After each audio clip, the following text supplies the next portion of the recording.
అందరికీ నమస్తే అన్నలు. అందరూ కూడా బాగుండాలని చెప్పి మనస్ఫూర్తిగా కోరుకుంటూ ఏబీ యూట్యూబ్ ఛానల్ మీ భూపతి ఆశన్న. మిత్రులారా, మనం చేసే మంచి పని కొంతమందికి నచ్చకపోవచ్చు. అక్రమంగా అన్యాయంగా దొబ్బి తిని వాడు వాడు సుఖపడాలనుకోవచ్చు.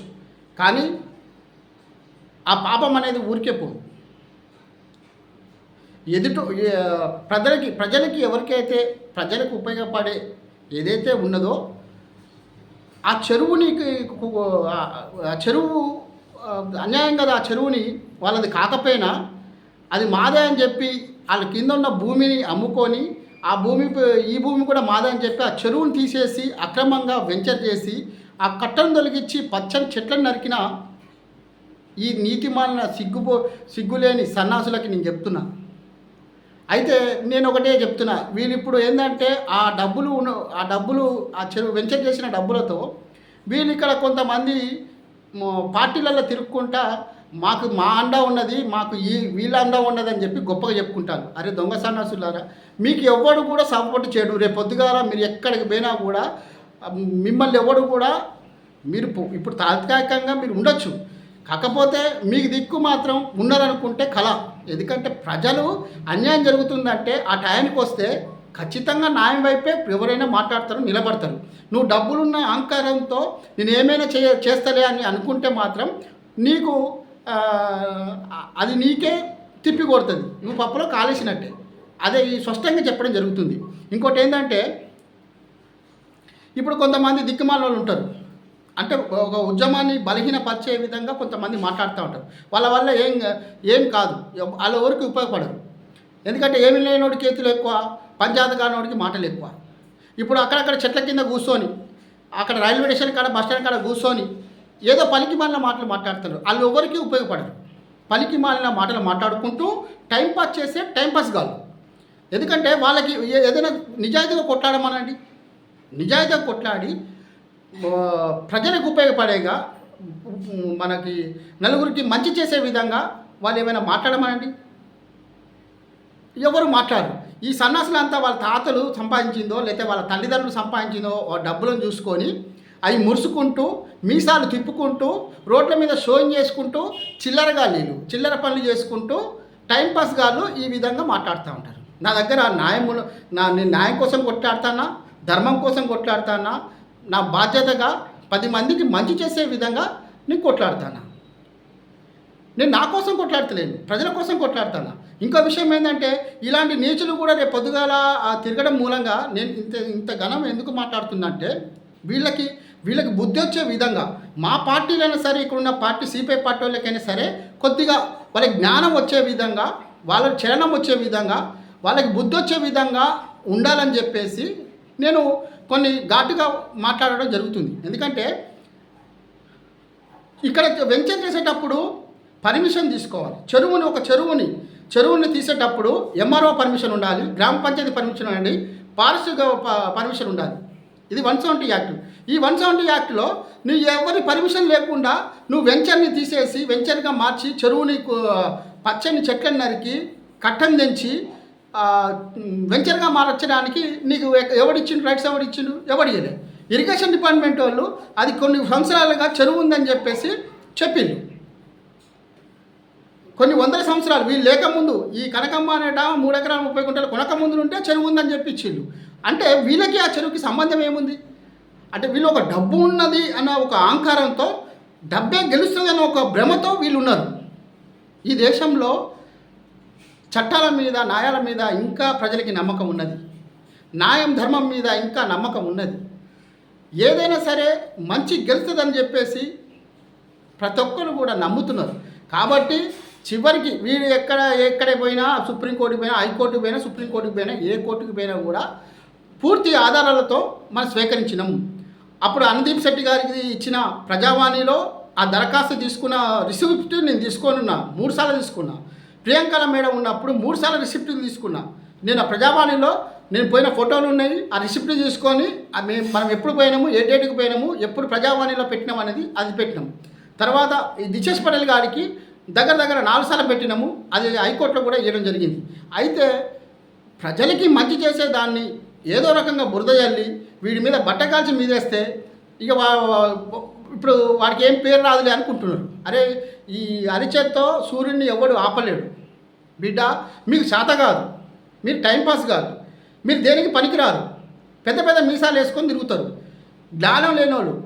మీరు ఎంత పొడుగున్నామని కాదురా, ఎంత జ్ఞానం ఉన్నది అనేది మీకు తెలవాలి. ఎందుకంటే ఈ మనం పోరాడేది 10 మంది కోసం. ఇది న్యాయమైన పోరాటం. ఇది నేను ఒకటే చెప్తున్నా, ఇక్కడ టీచర్స్ అనేటోళ్ళు కూడా గవర్నమెంట్ జాబ్ చేసుకుంటూ ఉద్యోగాలు చేసుకుంటూ అక్రమంగా చెరువులని కుంటలని వాటిలో డబ్బులు పెట్టి వెంచర్లుగా మార్చి ఆ చెరువులని వెంచర్లుగా మార్చుతున్న ఆ టీచర్లని తక్షణమే వాళ్ళ మీద చర్యలు తీసుకోవాల్సిందిగా నేను డిమాండ్ చేయడం జరుగుతుంది. వీళ్ళు ఎవరో భూమిని కొని వెంచర్లు చేయట్లేదు, డైరెక్ట్ ప్రభుత్వ భూముల్ని, ప్రభుత్వ కుంటల్ని ఇవన్నీ చేసి వీళ్ళకి ఎవరిది అండతో చేస్తున్నారు. ఇప్పుడు చెరువులు కుంటలు కాపాడాల్సిన బాధ్యత ఇరిగేషన్ డిపార్ట్మెంట్కి లేదా? స్థానిక ఎంఆర్ఓ గారికి లేదా? స్థానిక కలెక్టర్ గారికి లేదా? వీటిని ఎవరు కాపాడాలా? ఈ గొట్టంగాలు కోనికిస్తే గొట్టంగాలు వాళ్ళు ఎవరికి ఉపయోగము? వాళ్ళు డబ్బులు, ముఖ్యంగా డబ్బులు కావాలి. ఎవరికైనా డబ్బులు కావాలి. ఈ డబ్బులు ప్రతి ఒక్క దాని అవినీతికి పాల్పడుతూ డబ్బులే సంపాదనగా పెట్టుకొని, అక్రమ సంపాదన పెట్టుకొని ప్రజల్ని ఇబ్బంది పెట్టే కార్యక్రమాలు చేస్తూ ఉంటే మీరు చూస్తూ ఉంటే మీ ఉద్యోగాలకి మీరు న్యాయం చేసినట్టుగా ఈ ప్రజల సొమ్ముతో మీరు జీతాలు ఇస్తున్నాం కదా, మా కష్టము మా చెమట ఓర్చి మీ పన్నుల రూపంలో ఇస్తున్న డబ్బులు మీ జీతాలుగా వస్తున్నాయి కదా. మీరు ఏమాత్రం కూడా చిత్తశుద్ధి ఉండి, ఏమాత్రం మీద న్యాయం ఉండి ప్రజలకి ఏదైనా చేయాలి అని చెప్పి ఆలోచన మీకు ఎందుకు ఉండట్లేదు? నేను అధికారులను అడుగుతున్నా. ఇప్పుడు మీలో చలనం లేకపోతే, మీలో ఈ అక్రమాలకి వాళ్ళ డబ్బులకి లొంగిపోయి ఇలాంటి ఈ అవినీతికి పాల్పడతా ఉంటే రేపు పొద్దుగాల ఆ డబ్బులు నువ్వు కడుపుండా తిని మీ పిల్లలకి పెట్టినా కూడా మంచిది కాదు. నేను చెప్తున్నా, ఆ డబ్బు మీరు తీసుకపోయి సుఖపడవచ్చేమో తాత్కాలికంగా, కానీ అది మీకు ఎప్పుడైనా శాపంగా మారుతుంది.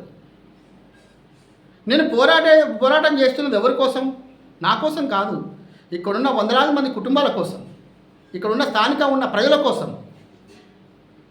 ఇక్కడ సిపిఐ పార్టీ నుంచి ఎవ్వరు మాట్లాడరు. అది పోరాటాల పార్టీ. అది మేము కొత్తగూడెం మా అడ్డ పోరాటాల పార్టీ. మేము నీతికి న్యాయానికి కట్టుబడి ఉంటాము, పేదల పార్టీ అని చెప్పుకుంటాము. మరి ఏమైంది ఈ పేదల పార్టీకి? నేను అడుగుతున్నా, ఏమైంది ఈ పేదల పార్టీకి? మీకు ఏమైంది? ఏం మాయరోగం వచ్చింది? మీకు శుద్ధశుద్ధి లేదా? ఒక సామాన్యుడికో ఇంతగానో కొట్లాడాలా? పేదవాళ్ళు ఇంతమంది కొట్లాడాలా? నాకు కొండంత అండగా ప్రజలు ఉన్నారు. నాకు ఎక్కడెక్కడి నుంచో నన్ను అభిమానించేటోళ్ళు, ప్రేమించేటోళ్ళు, నా ప్రతాపం ఏంటిదో మీకు చూపిస్తా. రేపు పొద్దుగా మీకు తప్పకుండా చూపిస్తా. ఈ చిల్లరగా లేకపోతే అక్కడక్కడ చెట్ల కింద కూర్చొని రైల్వే స్టేషన్ బస్ స్టాండ్ కాడ కూర్చున్నటోళ్ళ గురించి కాదు నేను చేసేది ప్రజల కోసము, ప్రజల మధ్యలో ఉండి ప్రజలు ఏమైతే కోరుకుంటారో వాటి కోసం నేను పోరాటం చేయడం జరుగుతుంది. వాళ్ళని చైతన్యవంతం చేసినాం, వాళ్ళందరూ సంతకాల సేకరణ చేసినాం, మేమేం చేయాలో అది చేసినాం. మా దగ్గర లేనిది ఒకటే, మీ లెక్క అక్రమ సంపాదన మా దగ్గర లేకపోవచ్చు గాక, కానీ మంచి ధర్మం, న్యాయం, ధర్మం అనేది గెలుస్తుందని చెప్పి ఒక నమ్మకంతో మాకున్నది అండగా బాబాసాహెబ్ అంబేద్కర్ మాకు ఉన్నాడు.